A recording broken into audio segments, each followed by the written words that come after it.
stretchers, a move many say could save lives. In opposition, Labour said smart motorways were not fit for purpose, but one campaigner whose husband died on the M1 near Sheffield has criticised the new government for a lack of action, as James Vincent reports. Can I give you a leaflet on smart motorways and Louise Haig's promises on them? Politicians' promises are personal for Claire Mercer. She's one of those people who never thought she'd be outside a wet Labour conference, giving out leaflets and demanding a change on government policy. Give you a leaflet on smart motorways? But 5 years ago, she lost her husband, Jason. He was killed on the M1 on a smart motorway.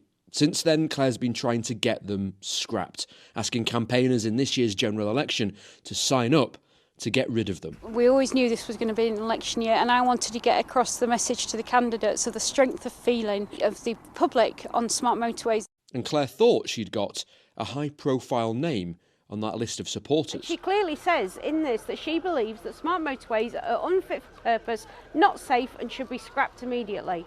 So that's March 23, and by May 24 we're going to talk about it again, which is just not good enough. How do you feel about that?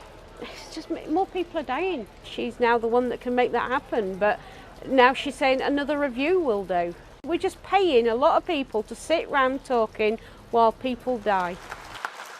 Thank you, conference. It's been 14 years since a Labour Transport Secretary addressed you. Despite our best efforts, we couldn't track down Louise Haig for an interview. She spoke at conference but didn't have time for an interview, but Labour sent us this statement. They say they will review the evidence to determine whether existing smart motorways are fit for purpose and will deliver a new comprehensive road safety strategy to save lives and make our roads safer for everyone who uses them. We've now had 5 Prime Ministers in the 5 years that I've been campaigning, and all 5 Prime Ministers have climbed over other people promising to scrap smart motorways, and then they get into power and suddenly, oh no, we'll look into it, we'll change it slightly. Well, they're just the same as the last 4 so far, aren't they? You know, they're no different at all. They've done exactly what the last 4 did, and they were all on the other side. Well, Claire Mercer joins us here in the Politics North studio. Claire, thank you very much for joining us today. Was it worthwhile you going over to the Labour Party conference? Did you get any assurances from government ministers that they were taking your concerns seriously? No, we didn't get acknowledged at all, but that's been the case for a long time now. Despite the promises that are still currently on Louise Haig's Facebook website now, they've watered down their pledges on smart motorways. So we didn't get acknowledged at the conference. We're not getting acknowledged in general, and all we're hearing down the line is that now yet another review is acceptable. So is the government kicking this issue into the long grass, Sally Jameson? I mean, Louise Haig, the Transport Secretary in opposition, made that pledge. She said that smart motorways were not fit for purpose. So why are they not being scrapped? Well, I believe what we have said is that we won't be rolling out any new smart motorways, and we're going to have a road safety strategy, which will be the first one in a decade, to make sure that our roads are safer for everyone to use and to avoid any further tragic deaths, as what happened with Claire. So I think that will come out in due course, along with our policy on the existing smart motorways. But do you think smart motorways should be reversed and the hard shoulder reinstated?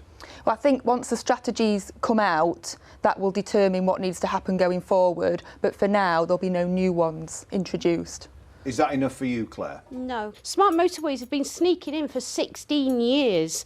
And, I mean, they did, the government, the previous government actually stopped the rollout of smart motorways. It was the Tory government that said that they weren't doing any more. And there was a comprehensive review in 2021. And unfortunately, your thing is just the same thing by a different name. And all we're doing is sitting around talking about it. There was a big expansion, Nadeem Ahmed, of smart motorways under the last Conservative government. Do you personally believe that was a mistake? In terms of, as a motorway driver, I saw it on the M1 outside Wakefield. I could see it being a problem on there, but I think there's a wider problem that I think you're raising here is that successive political parties have failed to address the issue, in your view. And I think that is a problem in politics, which is blame the other lot, which Labour are doing now, and then a comprehensive review, which is an art of failed leadership, because that pushes the item along in the long grass. And I think we look at the evidence. If they are failing, from a driver's perspective, I believe that they don't work, because I see it on the M62 in the morning that sometimes it's closed, sometimes it's open, sometimes it says 50 miles an hour, and it just creates a sense of confusion on traffic, or particularly on busy areas in there. So the reality is that people then look at, like yourself, who are in the public, will look at politics and say these politicians are failing to address the issue when this issue has taken so long to do. This is just a good example, Stanley Jameson, of promising stuff in opposition that you can't deliver in government. No, I think, as I've said earlier, we've been in government 11 weeks and we've already done a lot in that time, but we can't do everything straight away. And I think it's important that we have the road safety strategy, because there'll be other things about road safety as well that we need to encompass in that to make sure that motorways and other roads are safe for everyone to use. So I think that's what Louise Haig's doing and the transport team, and I'm sure it will be done as quick as possible to make the roads as safe as possible in the shortest amount of time. So what will you do now, Claire Mercer, to try to convince this government that they should reinstate hard shoulders and scrap smart motorways? Well, I'm just going to keep pushing and I'm going to keep campaigning, but everyone just keeps talking about evidence. I am all the evidence you need. I would not be sat here if smart motorways weren't a bad idea. I could get a motive on you and tell you that my husband had a very minor bump. It didn't even damage the car, and he's dead because of it. He is dead because a minor bump turned into an absolute catastrophe that resulted in injuries not consistent with life. It didn't even damage the car, and it smashed my husband to pieces. But I'm not here to be emotive, I'm here to be logical. If you take away the hard shoulder, people are going to die. And we've stopped, one government or another, whether it was Tuesday or Wednesday, and whichever government has said, smart motorways are too dangerous to make any more, but we've got to keep the ones we've got. That's absolute lunacy. The ones we've got are the ones that are in and killing us. And it's just, Joe Public is sat in a live lane with his life at risk for political ping pong. We need to stop talking. I keep hearing about hard choices. This is an easy choice. This is the only choice that I can see that is a welcome budget cut. Why do we have to debate it? Why do I have to come here again and say smart motorways are a very bad idea? We've got 8-year-old boys killed on viaduct smart motorways. What was he meant to do? Jump over the side? My husband and a 22-year-old were killed because physics doesn't care about our KPIs and our budgets. It carries 40 tonnes at 56 miles an hour into a human body. There is no evidence. If you don't have a hard shoulder, you have no place of safety in a very dangerous environment.